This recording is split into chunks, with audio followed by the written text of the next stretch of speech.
Big TV భక్తి సమాచారం WhatsApp ఛానల్లో జాయిన్ అవ్వండి. అన్ని విశేషాలు ఎప్పటికప్పుడు తెలుసుకోండి. బిగ్ టీవీ ప్రేక్షకులకు నమస్కారం. ప్రస్తుతం మనతో పాటు ప్రముఖ ఆధ్యాత్మికవేత్త జ్యోతిష్య పండితులు డాక్టర్ గుండెపూడి శివ సుధీర్ శర్మ గారు మనతో పాటు ఉన్నారు. మనకున్న సందేహాలకు సమాధానం అలాగే పరిహారాలు అడిగి తెలుసుకుందాం. నమస్కారం గురువు గారు. శ్రీమాత్రే నమః. శ్రీ గురుభ్యో నమః.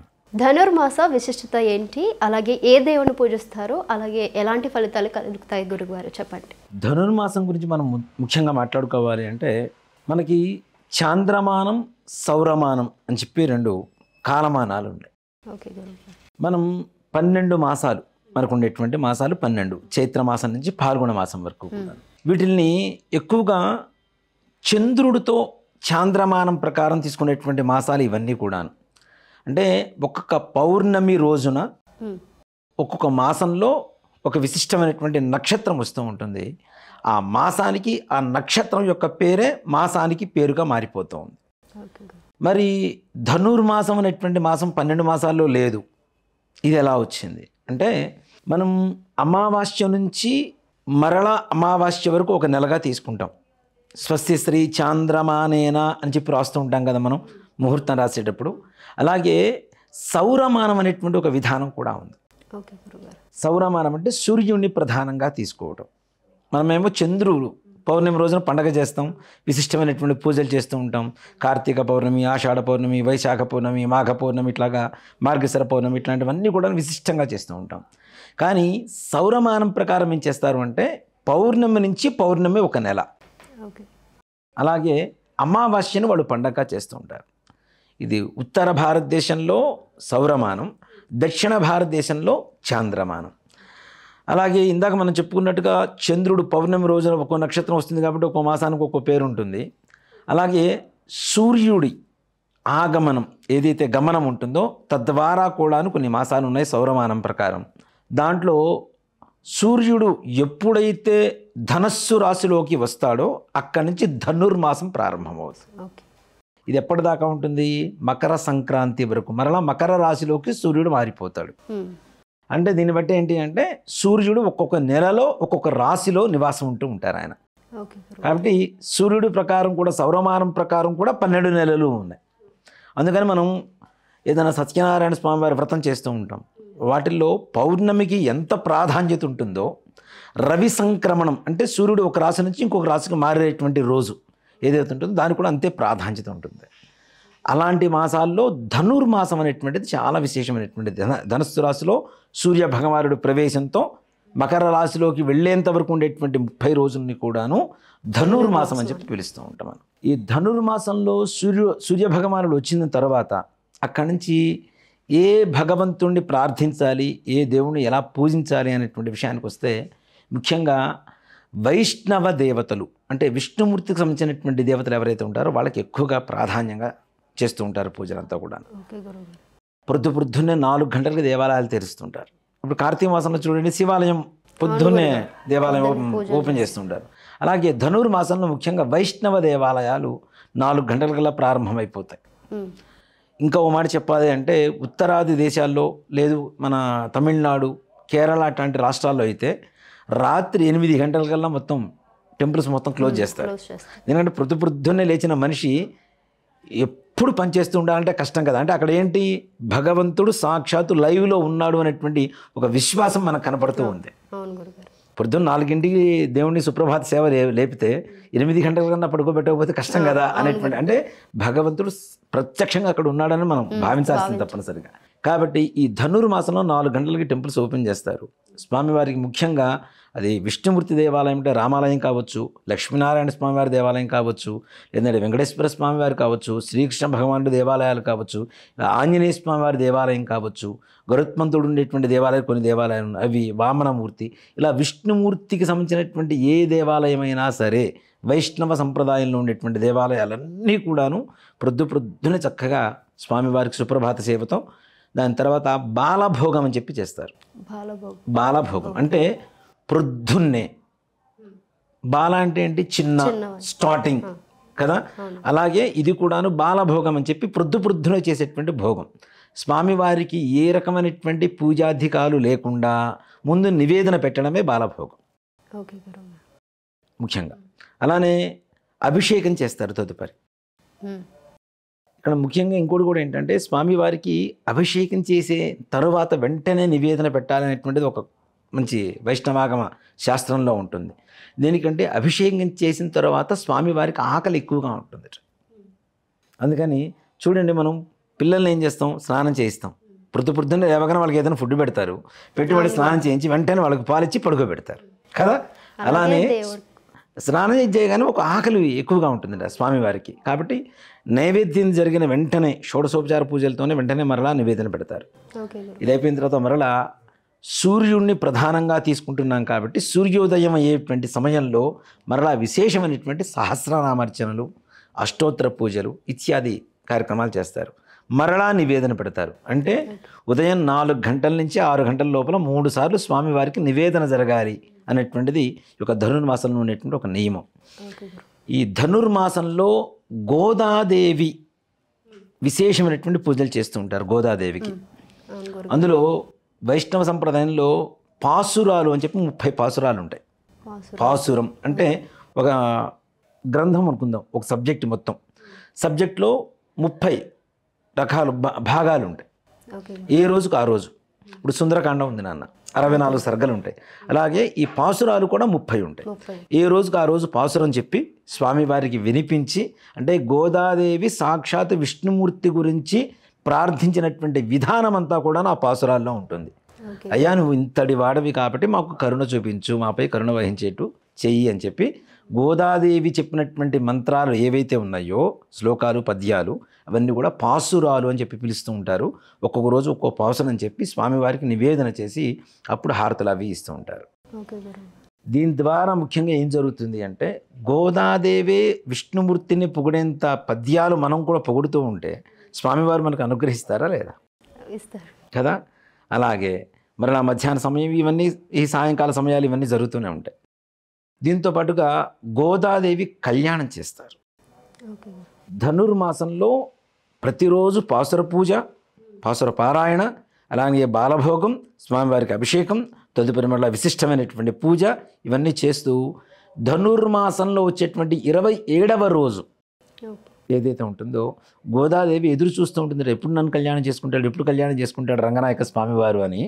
అందుకని చెప్పి గోదాదేవి కళ్యాణం చేస్తారు.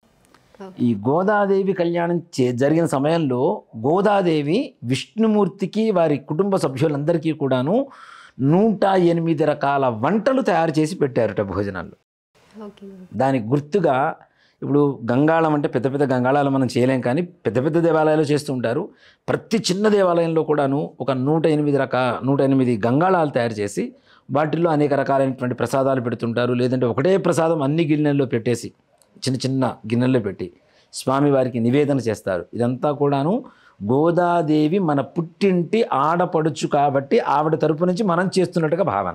ఈ 108 గంగాళాలు నివేదన చేసి స్వామివారికి కళ్యాణం చేసిన తర్వాత 30 రోజుల పాటు ఈ ధనుర్మాసం ఏదైతే ఉంటుందో మొత్తం ప్రతినిత్యం పూజ చేసి మకర సంక్రాంతి రోజున మకర రాశిలోకి సూర్య భగవానుడు ఎప్పుడైతే వెళ్ళిపోతాడో ధనుర్మాసం మొత్తం కూడా సంపూర్ణమవుతుంది. అందుకనే మకర సంక్రాంతి అనేటువంటి చాలా విశేషంగా చేస్తూ ఉంటాం పండగ.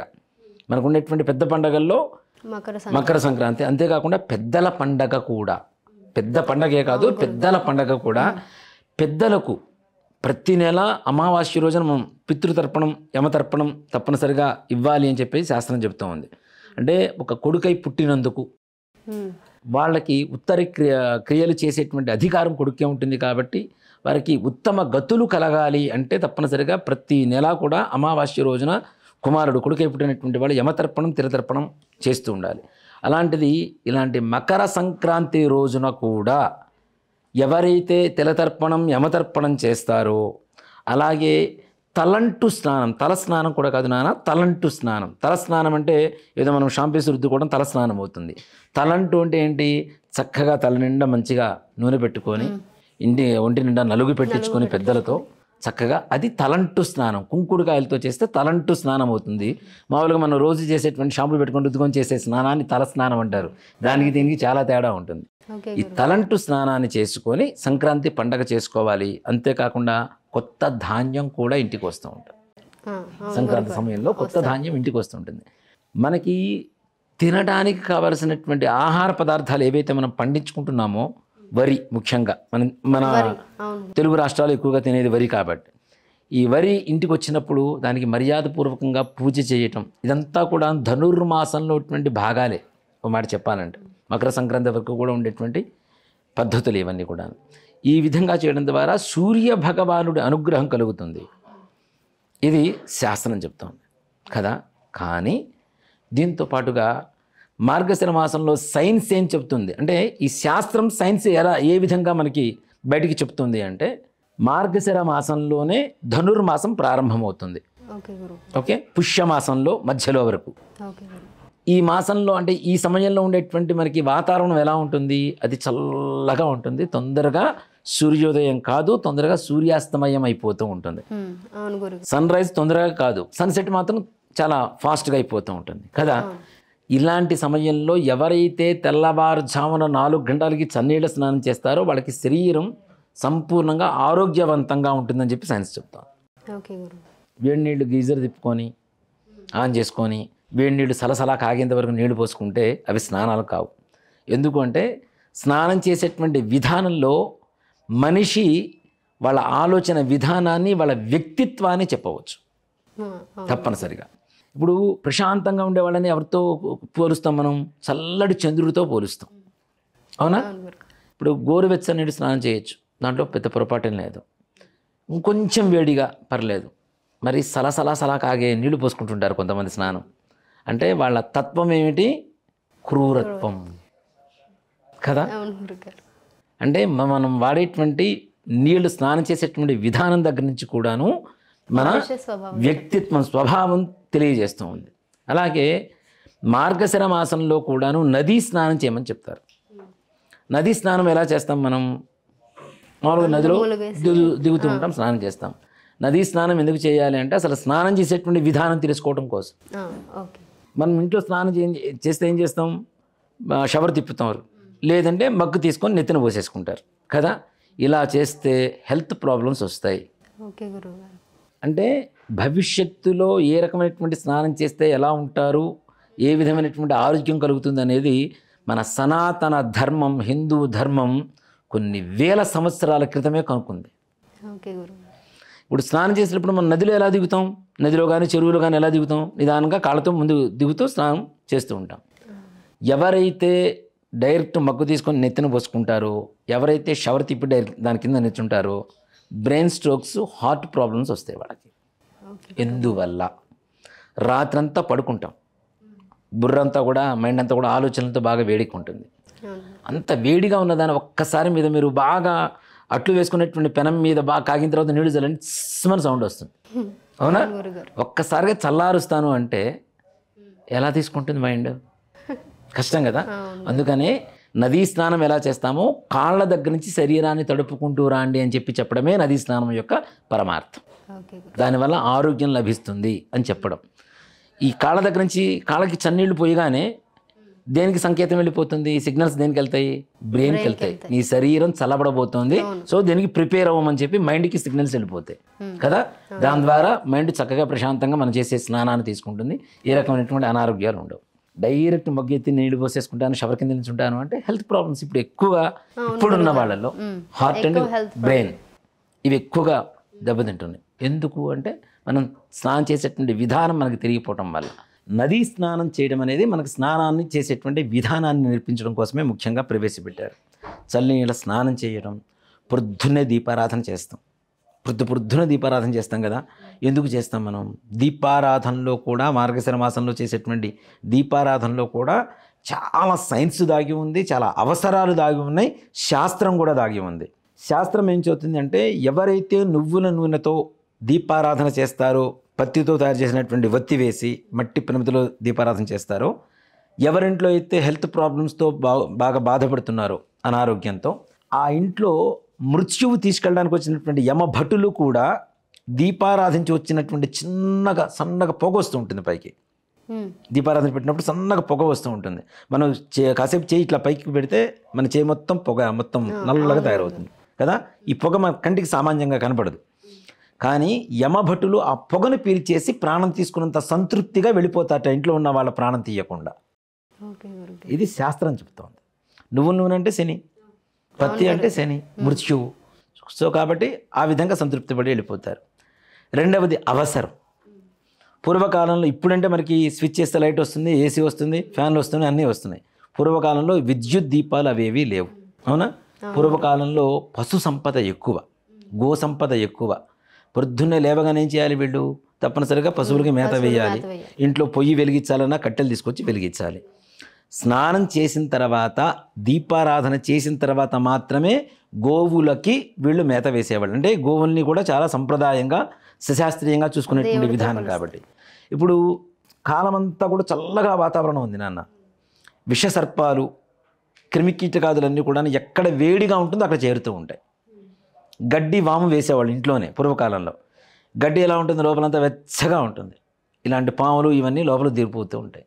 గడ్డి తీయడానికి పొద్దునే వెళ్ళాడు అనుకోండి, పాము కాటేస్తే మృత్యువాతాయి కదా. ఇలాంటివి కనపడడం కోసం దీపారాధన అవసరం. ఇది అవసరం.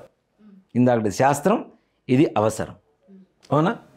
ఇక సైన్స్కి వెళ్తే చలికాలం, వాతావరణం చల్లగా ఉంటుంది, చన్నీళ్ళ స్నానం చేశాడు, ఒంట్లో కావలసినటువంటి వేడి ఉండదు. అందుకనే మనం ఈ మార్గశిర మాసంలో ఏం చేస్తాం? అన్ని దీపాలు అన్ని చోట్ల పెడుతూ ఉంటాం. గడపల దగ్గర, దేవుడి దగ్గర, వంటింట్లో అన్ని చోట్ల దీపాలు పెడుతూ ఉంటారు. ఆ దీపాల ద్వారా వచ్చేటువంటి వేడి మనకి ఎంత కావాలో అంత వేడినిస్తుంది, శరీరానికి కావాల్సినటువంటి వేడిని. సో దానివల్ల కూడా హెల్త్ ప్రాబ్లమ్స్ అనేది రాకుండా. అతి చల్లగా ఉండేది ఎప్పుడు ఉంటుంది నాన్న శరీరం? మనిషి చనిపోయిన తర్వాత ఉంటుంది. డెడ్ బాడీని పట్టుకొని చూడండి, చల్లగా ఉంటుంది శరీరం, అవునా? అంత చల్లగా ఉంటే మనకి హెల్త్ ప్రాబ్లమ్స్ వస్తాయి కదా. అలాంటి హెల్త్ ప్రాబ్లమ్స్ రాకుండా ఉండేందుకు దీపారాధనను ఎక్కువగా చేయమని చెప్పి చెప్తాను. దీంట్లో సైన్స్ ఉంది, అవసరం ఉంది, శాస్త్రము ఉంది, అవునా? అంటే మన పూర్వీకులు ఒక పద్ధతి పెట్టారు, ఒక సంస్కృతి, ఒక సంప్రదాయాన్ని మనకి ముందుకు అందిస్తున్నారు అంటే దాంట్లో వాళ్ళు ఎంతగానో ఆలోచించి పెట్టేవాళ్ళు. అందుకనే ధర్మం, సనాతన ధర్మం అంత గొప్పగా ఎందుకుంది ఇప్పటికీ అంటే కొన్ని వేల సంవత్సరాల నుంచి క్రితం నుంచి వస్తున్నటువంటి ధర్మం ఇప్పటికీ రాజ్యమేలుతున్నది అంటే దానికి కారణం ఏంటంటే దాంట్లో ఉండేటువంటి ఒక సైంటిఫిక్ రీజన్ కావచ్చు, మన అవసరాలు కావచ్చు, శాస్త్రం కావచ్చు. ఇప్పుడు దీపం పెట్టండి, మీకు వేడి వస్తుందంటే ఎవరు దీపం పెట్టరు. అదే దేవుడి కోసం పెట్టమంటే ఆటోమేటిక్గా పెడతాం, మనం సెంటిమెంట్ కదా కదా. కాబట్టి ఈ విధంగా దీపారాధనలు చేయటం. మరలా సంధ్యా సమయంలో కూడాను, సాయంకాలంలో కూడాను చల్లదనం పెరుగుతూ ఉంటుంది, తొందరగా సూర్యాస్తమయం అయిపోతూ ఉంటుంది, క్రిమికీటకాదులు ఎక్కువగా వస్తూ ఉంటాయి, దోమలు ఇట్లాంటివి తొందరగా వస్తుంటాయి చల్లదనానికి, అవునా? వాటి కోసం దీపాలు పెట్టండి రా నాయన అని చెప్పి మన శాస్త్రం చెప్తుంది.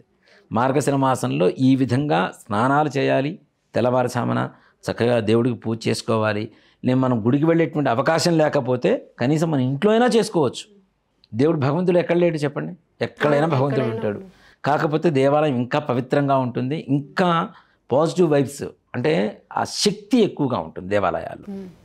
ప్రతినిత్యం అనేక రకాలైనటువంటి మంత్రాలతో, పూజలతో, నైవేద్యాలతో, ధూపదీపాలతో ఎక్కువగా శక్తిని సంతరించుకొని ఉంటుంది. కాబట్టి అంతేకాకుండా దేవాలయంలో ప్రతిష్ఠ చేస్తాం కదా, విగ్రహం కింద కొన్ని రసాయన పదార్థాలు పెడుతూ ఉంటారు, దాని మీద యంత్రం పెట్టి యంత్రం మీద విగ్రహాన్ని పెడతారు. కాబట్టి ఈ రసాయనిక కెమికల్స్ ఏవైతే ఉన్నాయో మనం చేసేటువంటి అభిషేకం ద్వారా, ఇప్పుడు చాలామంది అడుగుతుంటారు అభిషేకం చేస్తే ఏమి ఉపయోగం కలుగుతుందండి? పాలు మొత్తం దేవుడికే పోసేస్తున్నారు, నీళ్ళు మొత్తం దేవుడికే పోసేస్తున్నారు, మాకు తాగడానికి నీళ్ళు లేవు, పాలు లేవు, పెరుగు లేవు అని చెబుతూ ఉంటారు.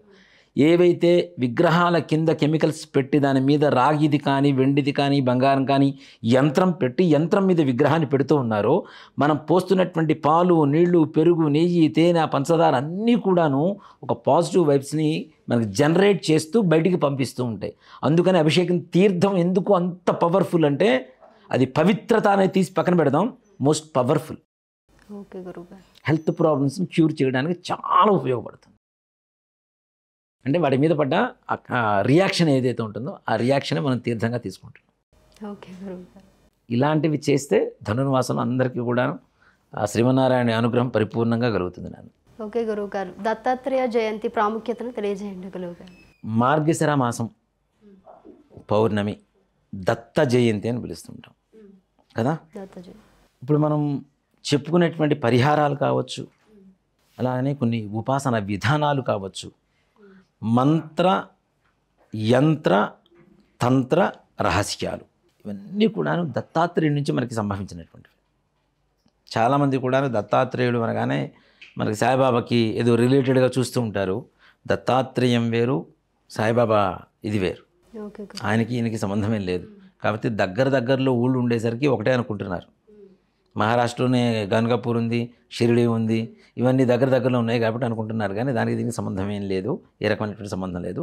దత్తాత్రేయుడు సనాతన నుంచి వస్తున్నటువంటి ఒక విధానం. దత్త జయంతి రోజున ఏ విధంగా పూజ చేయాలి ఏంటి, దీనికి అన్నిటికంటే కూడాను దత్తాత్రేయుడు దేనికి ప్రసన్నమవుతాడు మనకి అంటే ఆయన నామస్మరణ ద్వారానే తొందరగా మనకు ప్రసన్నమవుతాడు. ఓకే గురువు. దత్తాత్రేయుడిని స్మరించడం ద్వారా ఉపాసన విధానం కావచ్చు, ఏ రకమైనటువంటి మంత్రాలు తెలియకపోయినా ఓం ద్రాం దత్తాత్రేయాయ నమః అనేటువంటి మంత్రాన్ని మనం మనస్ఫూర్తిగా ఎప్పుడైతే స్మరించుకుంటూ ఉంటామో, దత్తాత్రేయుడికి ఉన్నటువంటి గొప్ప లక్షణం కూడా ఏంటంటే నాన్న, మనతోనే తిరుగుతూ ఉంటాడు, మన పక్కనే ఉంటాడు, కానీ మనం గమనించలేం, ఓకే అది తెలుసుకోలేం. అంటే ఆయన మనకి ఎడిక్ట్ అయిపోతున్నాడు. ఓకే. మనం మంత్రం ద్వారా ఏదో శక్తికి ఎడిక్ట్ అవుతున్నామని అనుకుంటున్నాం, కానీ మనం పిలిచిన వెంటనే మనతోనే ఉంటూ ఉంటాడు. మనం గ్రహించగలగాలి. ఇంటికి ముష్టివాడి రూపంలో రావచ్చు, తాగుబోతు రూపంలో కనపడవచ్చు, ఒక పిచ్చివాడి రూపంలో కనపడవచ్చు. మనం పిచ్చివాడిని చూస్తే పిచ్చివాడు అంటాం, తాగుబోతుని చూస్తే తాగుబోతు అంటాం, అవునా? ముష్టివాడిని చూస్తే ముష్టివాడు అంటాం. కానీ ఆయా స్వరూపాల్లో కూడా మనల్ని కాపాడడానికి, మనకి దర్శనం ఇవ్వడానికి దత్తాత్రేయుడు అత్యంత కరుణ కలిగినటువంటి భగవంతుడని చెప్పడంలో ఏమాత్రం కూడా సంశయం లేదు. ఈ దత్త జయంతి రోజున ఎవరైతే దత్తాత్రేయ స్వామి వారికి అష్టోత్తరంతో పాటుగా, అష్టోత్తరంలో 108 నామాలు ఉంటాయి నాన్న, 108 నామాలు. అష్టోత్తరం అంటే 108 నామాలు. ప్రతి ఒక్క నామానికి ఓం ద్రాం దత్తాత్రేయాయ నమః అనేటువంటి మంత్రాన్ని సంపుడీకరణం అంటారు దీన్ని. ఒక నామం ఉంది, ఓం దత్తాత్రేయాయ నమః అనేటువంటి ఫస్ట్ నామం ఉంటుంది, అవునా?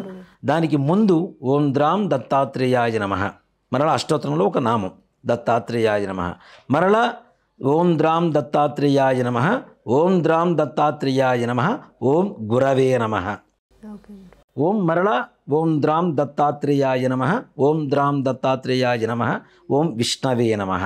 ప్రతి నామానికి ముందు వెనక ఈ బీజాక్షర సంపుడీకరణ చేసుకుంటూ ఎవరైతే దత్తాత్రేయుడికి పూజ చేస్తారో, నిజంగా చెప్పాలి అంటే దత్తాత్రేయుడి స్వప్నంలో కూడా అతి తేలిగ్గా కనబడేటువంటి లక్షణం కలిగినటువంటి శక్తి, అతి తేలిగ్గా.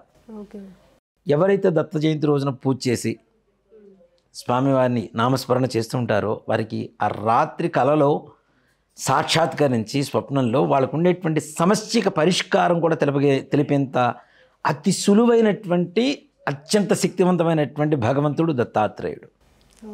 రాత్రి తప్పనిసరిగా స్వప్నంలో సాక్షాత్కారం జరగాల్సింది. ఇప్పుడు మనకు డైరెక్ట్ లైవ్లోనే మనకు కనపడతాడు, మనం గమనించలేమని చెబుతున్నప్పుడు రాత్రి ఇప్పుడు కళలో వచ్చి చెప్పడంలో ఆశ్చర్యం లేదు కదా కదా. దీన్ని నిజంగా ఓ మాట చెప్పాలి అంటే నాన్న, దత్తుడు ఏ విధంగా అనుగ్రహిస్తాడో ఎవ్వరు చెప్పలేరు. నాకు నిజంగానే దత్తాత్రేయుడు అని చాలా ప్రీతికరం, చాలా ఇష్టం ఆయన అంటే. కానీ మా పెద్ద బాబు పుట్టాడు, మార్గశిర మాసంలోనే పుట్టాడు వాడు, అయిపోయింది. సరే దత్త మాసంలో పుట్టాడు కదా, దత్త జయంతి కలిగినటువంటి మాసంలో పుట్టాడు కదా అని ఆనందపడ్డాను. కానీ మా రెండో కుమారుడు దత్త జయంతి రోజున పుట్టాడు. అది ఆయన అనుగ్రహం కాదా? ఆయన నమ్ముకున్నందుకు ఆయన ఇచ్చినటువంటి అనుగ్రహం కాదా? అందుకనే దత్తాత్రేయ సాయి కౌశిక్ అని పెట్టాను. నేను దత్తానే పిలుస్తాను ఇంట్లో అందరం. అంటే ఆయన అనుగ్రహం అనేటువంటిది నా కుమారుడు రూపంలో నాకు అందించేశాడు ఆయన. అందుకని దత్తాత్రేయుడిని పరిపూర్ణంగా ఎవరైతే విశ్వసిస్తారో వారికి తప్పనిసరిగా ఆయన సాక్షాత్కారం జరుగుతుంది. లేదా కనీసం కలలో అయినా సరే, స్వప్నంలో అయినా సరే ఆయన అనుగ్రహం మనకి తప్పనిసరిగా పరిపూర్ణంగా కలుగుతుంది నాన్న. సంకష్టహార చతుర్థి రోజు ఎలాంటి విధి విధానాలు చేయాలి? ప్రతి నెల కూడాను పౌర్ణమి వస్తుంటుంది, అమావాస్య వస్తుంటుంది, ఏకాదశులు వస్తూ ఉంటాయి. అలాగే మాస శివరాత్రి అని చెప్పి శివుడికి సంబంధించినటువంటి మాస శివరాత్రి వస్తుంటుంది. అలాగే సంకష్టహర చతుర్థి కూడా ప్రతి నెల వస్తుంది. పౌర్ణమి తర్వాత వచ్చేటువంటి 4వ రోజునే చతుర్థిని సంకష్టహర చతుర్థి అంటారు. దీన్ని సంకటహర చతుర్థి అని కూడా పిలవచ్చు, సంకష్టాన్ని కొంతమంది పిలుస్తూ ఉంటారు. సంకటం అంటే ఏంటి? కష్టం. హర అంటే హరించడం, కష్టాన్ని హరింపజేసేటువంటి చతుర్థి అని చెప్పి. చతుర్థి రోజున ఎవరికి పూజ చేస్తాం మనం? గణపతికి పూజ చేస్తాం ఓకే గురు. కదా. సంకష్టహర చతుర్థి ఒక 11 నెలల పాటు ప్రతి నెల ఎవరైతే దీక్షగా చేస్తారో వాళ్ళకి విఘ్నేశ్వరుడి ప్రతి కార్యాన్ని వాళ్ళలో ఉంటూ వాళ్ళతో ఉంటూ వాళ్ళ కార్యాన్ని దిగ్విజయంగా పూర్తి చేస్తారు. ఏ రకమైనటువంటి విఘ్నాలు కలగకుండా. ఓకే మనం ఏ పూజ చేసినా ఏం చేస్తాం? ముందు మొట్టమొదటిగా వినాయకుడికి పూజ చేస్తాం. ఆది పూజ్యో వినాయక. ఆయనకి పూజ చేస్తే ఏ రకమైనటువంటి కష్టాలు కూడా ఉండవు. ఆయనకు పూజ చేసేటువంటి సమయంలో కూడా అదే మనం చెప్పేది. నేను పలానా పూజ చేస్తున్నాను, పలానా వ్రతం చేస్తున్నాను, పలానా కార్యం చేస్తున్నాను, నాకు విఘ్నాలు కలగకుండా చేయవయ్యా అని చెప్పి మనం పూజ చేస్తూ ఉంటాం. అలాంటిది ఆయనకి ఇష్టమైనటువంటి రోజున పూజ చేస్తే ఎక్కడ విఘ్నాలు కలుగుతాయి మనకి చెప్పండి? ప్రతి ఒక్కరు కూడా నిర్విఘ్నంగా ముందుకు వెళ్ళిపోతాయి. అందుకని ఆయన శ్లోకాల్లో కూడాను మనం చాలామంది శుక్లాంబరధరం విష్ణు అని చెప్పి గణపతి శ్లోకం చెప్తారు. అది గణపతి శ్లోకం కాదు, అది విష్ణుమూర్తి శ్లోకం. అది ఓకే గురు. చాలామంది కూడాను గణపతికి చెప్పుకుని ఉంటారు.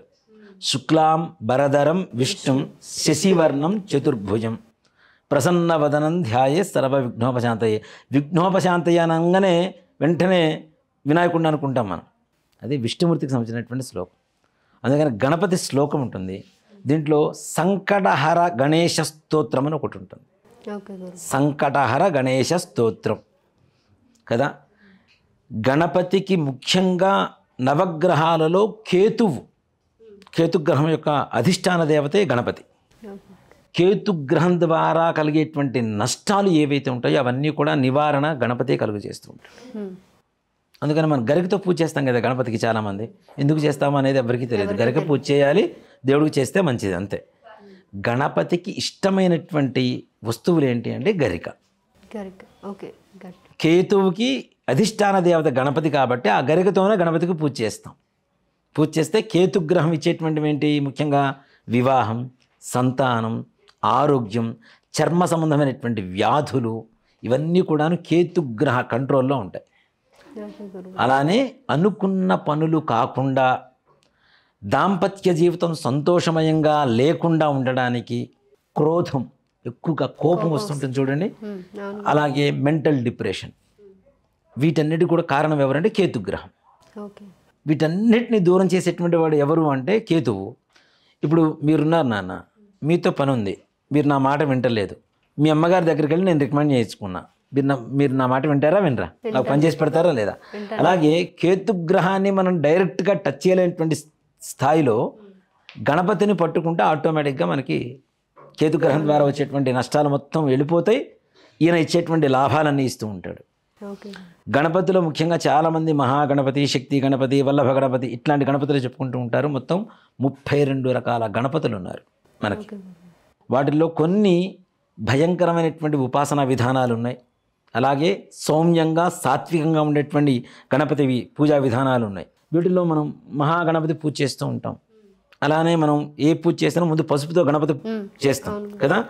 అంటే గణపతి చెబుతున్నది ఏంటంటే పసుపుతో ఎందుకు చేయమని చెప్తున్నాడు ముఖ్యంగా అంటే, ఏ పూజ చేసినా పసుపుతో గణపతి చేస్తాం, బొట్టు పెడతాం మనం. పూజ చేసినప్పుడు ఏంటి, అనేక రకాలైనటువంటి మనకి జలుబు ఉండొచ్చు, జ్వరం ఉండొచ్చు, పక్క వాళ్ళకి ఏదైనా ఉండొచ్చు. నీకు పూజ చేసినంతసేపుడు కూడా నీ చేతిలో యాంటీబయోటిక్ ఉండాలని చెప్పి గణపతి చెబుతున్నాడు. పసుపు యాంటీబయోటిక్ కదా. గణపతిని చేస్తే పసుపు చేతికి అంటుతుందా అండి? జలుబున పోతుందా? పోతా మరి. అంటే ఒక సైంటిఫిక్ రీజన్ నాన్న ఇది, ఓ మాట చెప్పానంటే. అందుకని దీంట్లో మహాగణపతి పూజ చేస్తాం, లక్ష్మీ గణపతి పూజ చేస్తాం. దీంట్లో ఇంకాస్త ముందుకు వెళ్తే ఉచ్చిష్ట గణపతి అనేటువంటి ఒక విధానం కూడా ఉంటుంది. ఉచ్చిష్ట గణపతి, ఈ పేరు కూడా చాలా తక్కువ మంది వింటూ ఉంటారు, చాలా తక్కువ మంది వింటుంటారు. ఉచ్చిష్టము అంటే ఎంగిలి అని అర్థం. ఈ గణపతి విగ్రహాన్ని ఎవరైతే వేప చెట్టు వేరుతో కానీ తెల్ల జిల్లేడు చెట్టు వేరుతో కానీ తయారు చేయించుకొని ఒక యంత్రం మన నేల మీదనే జస్ట్ ఒక చిన్న స్టిక్ తీసుకొని యంత్రం వేసి, గణపతి యంత్రం వేసి ఆ గణపతి విగ్రహాన్ని దాంట్లో పెట్టి ఉండ్రాళ్ళు నివేదన పెట్టి స్వామివారికి అవి తింటూ ఎవరైతే జపం చేస్తారో దాన్ని ఉచ్చిష్ట గణపతి విధానం అంటారు. ఉచ్చిష్టం అంటే ఎంగిలి అని చెప్పారు కదా, తింటూ ఉన్నాడు కదా, ఎంగిలే కదా. సో దీన్ని ఉచ్చిష్ట గణపతి విధానం అంటారు. అతి త్వరితగతిన ఉన్నత స్థానానికి చేర్చేటువంటి గణపతి. ఉచ్చిష్టము అంటే ఎంగిలి అని వస్తుంది, ఉన్నత స్థానం అని కూడా వస్తుంది. అతి త్వరితగతిన మనం స్టార్ట్ చేసిన ఒక 1 మంత్కి వీళ్ళ స్టేజ్ మారిపోతూ ఉంటుంది. ఒక గురుస్థానానికి అంటే బెస్ట్ పొజిషన్కి వెళ్ళిపోతూ ఉంటారు. వాళ్ళు ఏదైతే సంకల్పం చెప్పి చేస్తూ ఉన్నారో ఆ సంకల్ప సిద్ధి తప్పనిసరిగా అతి త్వరితగతిని ఇచ్చేటువంటి గణపతే ఉచ్చిష్ట గణపతి అంటారు. ఇది చేయడం కొంచెం ప్రమాదకరం, భయంకరం, అలాగే అతి జాగ్రత్తగా చేయాలి. అది అందరూ చేయలేరు కాబట్టి అది కొంతమంది నిజంగా మాట చెప్పాలంటే మన భారతదేశంలోనే మహా అయితే ఒక 400-500 మంది చేస్తుంటారు. అంతమించి ఎక్కువ మంది చేయరు దాన్ని. అంటే జాగ్రత్తగా ఉండాలి కదా. దేనికి వచ్చిన బాధ మనం ఏదైనా చిన్న తప్పు చేస్తే మనకి ఎక్కడ శిక్ష పడుతుందో అనేటువంటి ఒక భయం ఉంటుంది ఎక్కువగా. అలాంటి భయాలు లేకుండా ఉండాలంటే చక్కగా మనం ఉండేటువంటి గణపతి దేవాలయంలోనూ లేదంటే నిజంగా ఇందాక చెప్పినట్టుగానే వేప చెట్టు వేరు కానీ లేదా తెల్ల జిల్లేడు చెట్టు వేరుతో కానీ గణపతి చిన్న విగ్రహాన్ని ఇంతింత విగ్రహాలు అక్కర్లేదు.